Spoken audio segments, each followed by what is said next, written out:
23वीं पुतली धर्मवती की कहानी। 23वीं पुतली, जिसका नाम धर्मवती था, उसने एक और कथा सुनाई। एक बार राजा विक्रमादित्य दरबार में बैठे थे और दरबारियों से बातचीत कर रहे थे। बातचीत के क्रम में दरबारियों में इस बात पर बहस छिड़ गई कि मनुष्य जन्म से बड़ा होता है या कर्म से।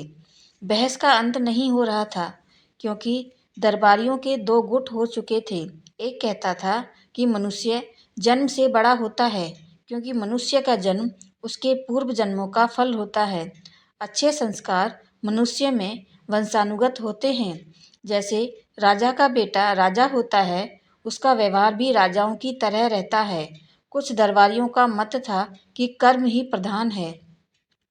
अच्छे कुल में जन्मे व्यक्ति भी दुर्व्यसनों से आदी हो जाते हैं और मर्यादा के विरुद्ध कर्मों में लीन होकर पतन की ओर चले जाते हैं। अपने दुष्कर्मों का दुराचार के चलते कोई सामाजिक प्रतिष्ठा प्राप्त नहीं करते और सर्वत्र तिरस्कार पाते हैं। इस प्रकार पहले गुट ने तर्क दिया कि मूल संस्कार नष्ट नहीं हो सकते। जैसे कमल का पौधा कीचड़ में भी रहकर अपने गुण नहीं खोता, गुलाब कांटों पर पैदा होकर भी अपनी सुगंध नहीं खोता, और चंदन के वृक्ष पर सर्पों का वास होने से भी चंदन अपनी सुगंध और शीतलता बरकरार रखता है, कभी भी विषैला नहीं होता। दोनों पक्षों में अपने अपने तर्कों द्वारा अपने को सही सिद्ध करने की कोशिश करते रहे। कोई भी अपना विचार बदलने को राजी नहीं था। विक्रम उनकी चुपचाप बहस का मजा ले रहे थे। जब उनकी बहस बहुत आगे बढ़ गई तो राजा ने उन्हें शांत रहने का आदेश दिया और कहा कि ये प्रत्यक्ष उदाहरण द्वारा करेंगे। उन्होंने आदेश दिया कि जंगल के एक सिंह का बच्चा पकड़कर लाया जाए। तुरंत कुछ शिकारी जंगल गए और एक सिंह का नवजात शावक उठाकर ले आए। उन्होंने एक गडरिये को बुलाया और उस नवजात शावक को बकरी के बच्चों के साथ पलने को कहा। गडरिये की समझ में कुछ नहीं आया, लेकिन राजा का आदेश मानकर वह शावक को ले गया। शावक की परवरिश बकरी के बच्चों के साथ होने लगी। वह भी भूख मिटाने के लिए बकरियों का दूध पीने लगा। जब बकरी के बच्चे बड़े हुए तो घास और पत्तियां चरने लगे। शावक भी पत्तियां बड़े चाव से खाता। कुछ और बड़ा होने पर दूध तो वह पीता रहा, मगर घास और पत्तियां चाहकर भी नहीं खा पाता। एक दिन जब विक्रम ने उसे शावक का हाल बताने के लिए बुलाया तो उसने उन्हें बताया कि शेर का बच्चा एकदम बकरियों की तरह व्यवहार करता है। उसने राजा से विनती की उसे शावक को मांस खिलाने की अनुमति दी जाए, क्योंकि शावक को अब घास और पत्तियां अच्छी नहीं लगती। विक्रम ने साफ मना कर दिया और कहा कि सिर्फ दूध पर उसका पालन पोषण किया जाए। गडरिया उलझन में पड़ गया। उसकी समझ में नहीं आया कि महाराज एक मांसभक्षी प्राणी को शाकाहारी बनाने पर क्यों तुले हैं। वह घर लौट आया। शावक, जो कि अब जवान होने लगा था, सारा दिन बकरियों के साथ रहता और दूध पीता। कभी कभी बहुत भूख अधिक लगने पर घास पत्तियां भी खा लेता।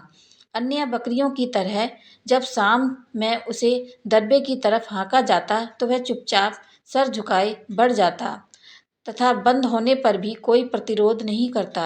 एक दिन जब वह अन्य बकरियों के साथ चर रहा था तो पिंजरे में बंद एक सिंह को लाया गया। सिंह को देखते ही सारी बकरियां डरकर भागने लगीं। वह भी उनके साथ दुम दबाकर भाग गया। उसके बाद राजा ने गडरिये को उसे स्वतंत्र रूप से रखने को कहा। भूख लगने पर उसने खरगोश का शिकार किया और अपनी भूख मिटाई। कुछ दिन स्वतंत्र रूप से रहने पर वह छोटे छोटे जानवरों को मारकर खाने लगा, लेकिन गडरिये के कहने पर पिंजरे में शांतिपूर्वक बंद हो जाता। कुछ दिनों बाद उसका बकरियों की तरह भीरू स्वभाव जाता रहा। एक दिन जब फिर से उसी शेर को उसके सामने लाया गया तो वह डरकर नहीं भागा। शेर की दहाड़ उसने सुनी, वह भी पूरे स्वर से दहाड़ा। राजा अपने दरबारियों के साथ सब कुछ गौर से देख रहे थे।